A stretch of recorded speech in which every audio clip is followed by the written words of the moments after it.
अजिबात सोडा आणि पाणी न वापरता केलेली कुरकुरीत कांदा भजी. 3 मोठे कांदे उभे कापून घेतलेत. चवीनुसार मीठ घालून मीठ आता कांद्याला चांगलं चोळून घ्यायचं.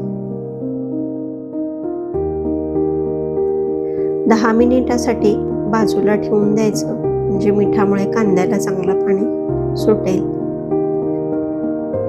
10 मिनिटांनी चांगलं पाणी सुटलेलं आहे. आता 3 मोठे चमचे बेसन घालायचं.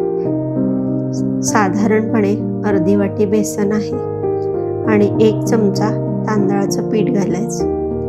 हळद, लाल तिखट घालून व्यवस्थित मिक्स करून घ्यायचं. सुरुवातीला हलक्या हाताने मिक्स करा.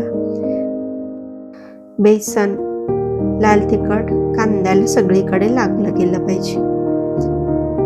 बेसन कांद्याला सगळीकडे लागलं गेलं की चोळून मिक्स करायचं, म्हणजे कांद्याचा ओलसरपणा सुटलेलं पाणी आणि बेसन चांगलं बॅटर तयार होईल. तेल गरम करायला ठेवलं आहे.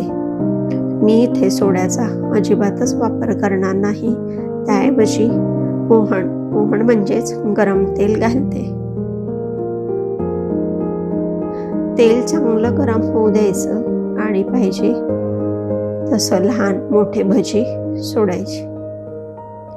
भजी तेलात सोडली की गॅस मध्यमच ठेवायचा. मध्ये मध्ये हलवून भजी कुरकुरीत तळून घ्यायची. पीठ जास्त पातळही करायचं नाही. बॅटर जास्त ओलसर असेल तर भजी लवकर मऊ पडतात.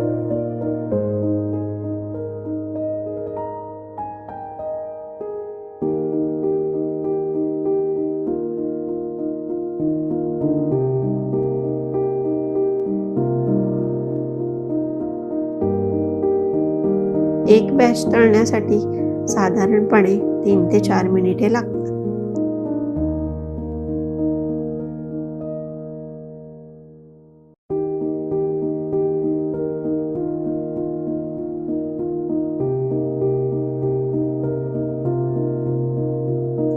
किती छान रंग आलाय बघा.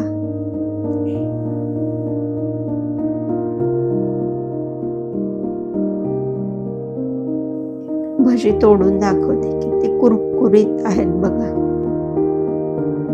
अजिबात सोडा आणि पाण्याचा वापर न करता ही कांदा भजी आपण बनवली आहे. तुम्हाला गोल गोल मऊ भजी आवडतात की अशी कुरकुरीत कांदा भजी? कमेंटमध्ये नक्की सांगा. भेटूया लवकरच. तोपर्यंत काळजी घ्या. घरच्यांसोबत स्वतःचीही.